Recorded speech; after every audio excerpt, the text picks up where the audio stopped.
పిల్లలు కావాలనే మీ కలను నెరవేర్చుకోండి. మొదటి కన్సల్టేషన్, మొదటి స్కానింగ్ ఉచితం. వివరాల కొరకు హెగ్డే ఫెర్టిలిటీని సంప్రదించండి. నమస్కారం అండి జయశాస్త్రి గారు.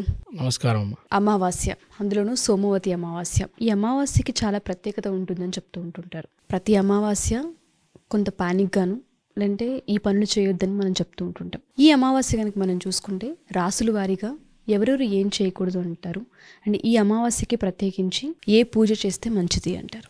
శ్రీ గురుభ్యో నమః. శ్రీ మహాగణాధిపతయ నమః. శ్రీ మహాసరస్వత్యై నమః. హరి ఓం శ్రీమాత్రే నమః.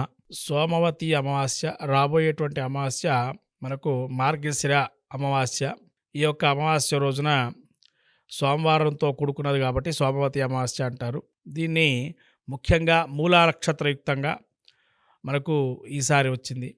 మూలా నక్షత్రము కేతు నక్షత్రము అంటే జ్ఞానానికి, ఆధ్యాత్మికతకు, అట్లనే మనకు అనేక రకాలు ఏవైతే ఒక మనిషి సాధన చేయటానికి అత్యంత విలువైనటువంటి రోజుగా ఈ యొక్క అమావాస్య రోజును మనం చెప్పుకోవచ్చు. కారణం ఏంటంటే ప్రతి మనిషికి ఇదొక జిజ్ఞాస అని ఉంటుంది. అంటే మనం సాధించాలి అని చెప్పి అనుకుంటూ ఉంటారు. ఆ సాధించాలి అనుకున్నప్పుడు ఏదో ఒక శక్తిని మనం ఆశ్రయించి ఉండాలి. అంటే ఆ శక్తిని ఆశ్రయించాలంటే దేవతామూర్తుల యొక్క ఉపదేశ మంత్రాలు కావచ్చు, లేదా ఒక స్తోత్రపూర్వకంగా ఉండొచ్చు, లేదా ఒక మంత్రపూర్వకంగా ఉండొచ్చు, లేదా బీజాక్షర సంపుటితంగా ఉండొచ్చు. ఎలా అయినా కానీ తీసుకోవచ్చు. తీసుకొని దాన్ని మనం సాధన చేయటం. అంటే మనకు మీరు వినే ఉంటారు గృహోపదేశ మంత్రాలు కొన్ని ఉంటాయని. అట్లాగే గ్రహణ సమయాల్లో మనకు మంత్రాన్ని ఇస్తే కనుక దాన్ని మనం పఠిస్తూ ఉండాలి అని చెప్పి, లేదా కొంతమందికి ఏంటంటే ఒక మంత్రాన్ని తీసుకొని జపం చేస్తూ ఉంటారు. ఇప్పుడు మనకు ఏదో ఒక మంత్రాన్ని గురువుగారు ఉపదేశించారు. ఆ ఉపదేశించిన మంత్రాన్ని తదేకంగా ఆ రోజు గనక జపం చేస్తే కనుక మనం ఒక సంఖ్యాక్రమంగా పెట్టుకుంటారు. కొంతమంది 41 రోజులని, ఇప్పుడు దీక్ష చూస్తున్నాం మనం, అయ్యప్ప దీక్షలు కానీ, వెంకటేశ్వర స్వామి దీక్షలు కానీ, దీక్షలకు ఒక రోజులు పెట్టారు. కొంతమంది 48 రోజులు, 45 రోజులు, 41 రోజులు, 68 రోజులు అనే ఒక దీక్షాక్రమాలు ఉంటాయి. అయితే ఈ దీక్షాక్రమాల్లో అన్ని రోజులు అందరూ చేయలేకపోవచ్చు. ఎందుకంటే వారి యొక్క వృత్తిరీత్యా యాంత్రిక జీవనంలో ఉద్యోగం కానీ, లేదా వాళ్ళ యొక్క వృత్తులు చేసే దానిలో ఇబ్బందులు అనేవి సహజంగా ఉంటాయి ప్రతి ఒక్కరికి కూడా.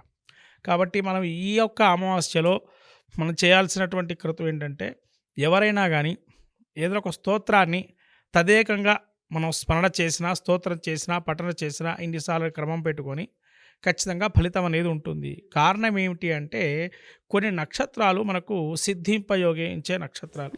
అందులో ఈ మూలా నక్షత్రం కూడా సిద్ధింపయోగింపే నక్షత్రం.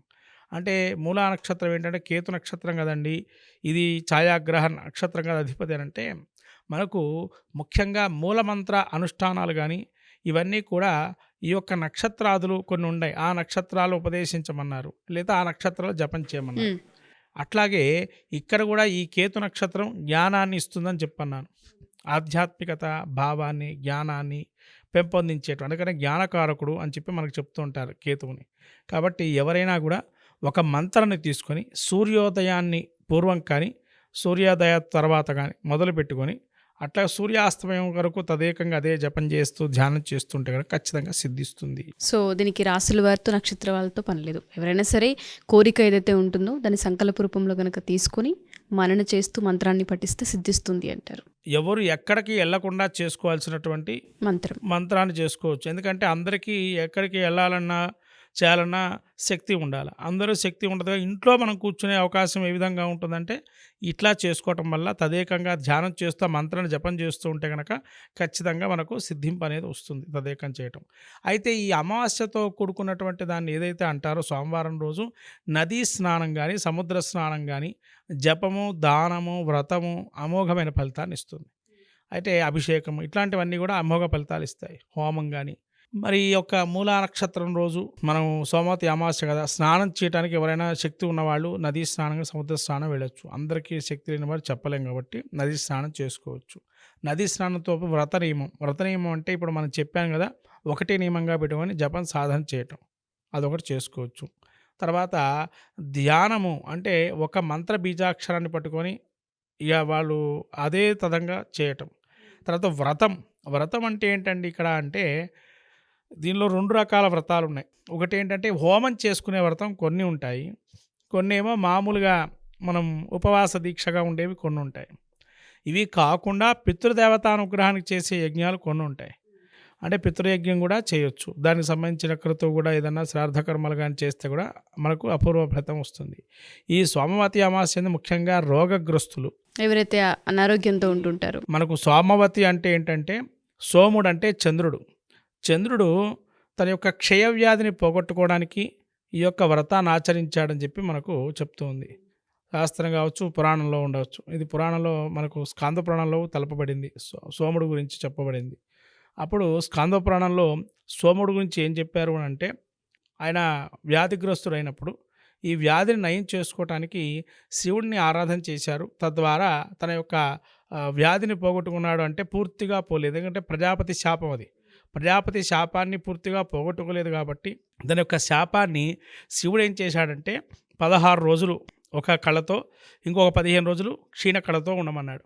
అలా కళలు వస్తాయి. దాన్నే షోడశ కళాత్మక స్వరూపం అంటారు. అందుకనే షోడశ కళలతో ఉంటాడు. అందులో చంద్రుడు కూడా మానవ జీవితంలో చాలా ప్రముఖమైన పాత్ర పోషిస్తాడు. ఎందుకంటే మనఃకారకుడు, మనస్సుని శాసించేటువంటి గ్రహం ఏంటంటే మనకు చంద్రుడు. అట్లనే ఈ మనస్సు కారకుడితో పాటు మనకు చాలా రకంగా ఆహార నియమాలు కానీ, ఆహార నియమాలు కూడా మీకు చంద్రుడే కారణం. తర్వాత ఆహారంతో పాటు మనకు క్యాన్సర్ సెల్స్ యాక్టివేషన్కి కూడా చంద్రుడే కారణం. తర్వాత ఈ చంద్రుడు ఇంకా ఏమేం చేయగలుగుతాడంటే, మనకు పెద్దదైనటువంటి భారీ నీటిపారుదల శాఖలో పనిచేసేటువంటి ఇంజనీర్లు కానీ వాళ్ళందరికీ కూడా చంద్రుడు బాగుంటేనే వాళ్ళు సివిల్ ఇంజనీరింగ్ సబ్జెక్ట్లో బాగా ఆరితేరు ఉంటారు. అంటే అటువంటి భారీ అయినటువంటి పరిశ్రమలో పనిచేయటం, అట్లనే స్టాక్ ఎక్స్చేంజ్ లాంటివి, ఇవన్నీ చంద్రుడితో కూడుకున్నటువంటి ఉద్యోగాలు. కాబట్టి చంద్రుడు కనుక అనుగ్రహిస్తే ఖచ్చితంగా ఇవన్నీ కూడా కలుగుతాయి. ఈ రోగకారక గ్రహాన్ని కూడా మనం ఇక్కడ చెప్పబడింది. కొంతమంది మానసిక రోగులు ఉంటారు. అంటే వయస్సు ఉన్నా కూడా చంచల స్వభావం ఉండొచ్చు, లేదా చిన్నతన స్వభావంగా పనులు చేస్తుండొచ్చు. అటువంటి వారికి ఈ రోజున మనము ఈ చంద్రుడికి కనుక పూజ చేసుకొని ఒక రాగి చిన్న డొప్పగాని తీసుకొని, రాగి గిన్నె చిన్న గిన్నెలో చంద్రుడి బింబాన్ని, వెండి బింబాన్ని పెట్టి నువ్వులు వేసి దానిలో ఆ బింబాన్ని అలానే ఉంచి రాత్రి సమయంలో మనకు అమావాస్యలో ఉండేటువంటి చంద్రుడు ఉంటాడు కదా, కాబట్టి ఆ బింబాన్ని అట్లే ఉంచాలి. ఇంట్లోనే పూజాస్థలంలో ఉంచి అలా 15 రోజుల పాటు దాన్ని అలానే ఉంచి ఆ నీళ్లు మాత్రం ఎప్పటికప్పుడు తీసేయాలి. నువ్వులు మాత్రము మళ్ళీ రోజువారీ నువ్వులు నీళ్లు 2 వేస్తున్నారు. అలా 15 రోజులు చేసిన తర్వాత పౌర్ణమి నాడు, ఆ పౌర్ణమి రోజు దాన్ని పైన చంద్రుడికి చూపించి తద్వారా నైవేద్యంగా క్షీరపాయసాన్ని నైవేద్యం పెట్టి, పాలు ఎక్కువగా ఉండాలి అందులో కూడా, అలా క్షీరపాయసాన్ని నైవేద్యం పెట్టి దాన్ని కనుక తీస్తే ఆరోగ్యవంతుడు అవుతాడు. ఈ తిలలు ఏంటండి ఇక్కడ అంటే మనం శనికి చెప్తూ ఉంటాం తిలదానం చేయాలని చెప్పి. అంటే ఆరోగ్యానికి ఆయుష్ కారకుడు ఎవరయ్యా అంటే శని. ఆ నీళ్లు సుసంపన్నం చేసి మనకు మళ్ళీ మంచినీటి యొక్క స్వరూపం కలగాలి అని అంటే, మన యొక్క బలాన్ని ఉత్తేజింపజేయాలంటే చంద్రుడు కారకుడు, జలానికి కారకుడు చంద్రుడు. కాబట్టి చంద్రుడిని, శనిని, ఇమ్మెచ్యూరిటీ ప్రాబ్లమ్స్ ఉండేటువంటి వారు ఈ ఇద్దరిని గనక ఆరాధన చేస్తే ఈ విధంగా కూడా వాళ్ళకు ప్రాబ్లమ్స్ అనేవి పోతాయి, రోగకారక గ్రహం సంబంధించి. అట్లనే చంద్రుడు మనకారకుడు కాబట్టి మనకి మనస్సులో ఉండే చింతనాభావంలో కేతువు కూడా ఇస్తాడమ్మా. అంటే దీనిలో ఉన్న ఉదాహరణ ఏంటంటే, మనం ఒక పనికి వెళ్తుంటాం. ఆ వెళ్ళినప్పుడు అక్కడ ఏమవుతుందంటే సగం పని పూర్తవుతూ ఇంకా సగం పని అట్టే ఉంటుంది. ఆ సగం పని ఎందుకు పూర్తవుతుంది? కారణం ఏంటంటే ఈ కేతువు యొక్క స్వరూపం ఏంటంటే, తన యొక్క ఎప్పుడైతే మనకు శరీర భాగం సగభాగంగా ఉందో అందులో జ్ఞానాన్ని ఈ గ్రహాన్ని తీసుకుంది. పైన రాహు ఏమో చక్షుకారక గ్రహం, అంటే ఊర్ధ్వ భాగాన్ని ఆయనకు అధో భాగాన్ని ఇచ్చారు, ఈయన తల భాగాన్ని ఇచ్చారు ఈయనకి, కేతువుకి. కాబట్టి బుద్ధి మనకు ప్రచోదనం కానీ అన్నీ మెదడు బాగుండాలి, పని చేయాలంటే కేతు అనుగ్రహం ఉండాలి. కాబట్టి కేతు యొక్క స్వరూపాన్ని కనుక ఇక్కడ నక్షత్రంతో కూడుకుంది కాబట్టి మన జ్ఞానాన్ని కావచ్చు, రోగాన్ని కావచ్చు, మన యొక్క ఉన్నటువంటి ఇబ్బందులు ఏవైతే ఉంటాయో అమావాస్య రోజు కనుక తదేకంగా జపం చేసినా, దానం చేసినా మంచి ఫలితాలు వస్తాయి. అమావాస్య తిథనంగానే భయపడక్కర్లేదు.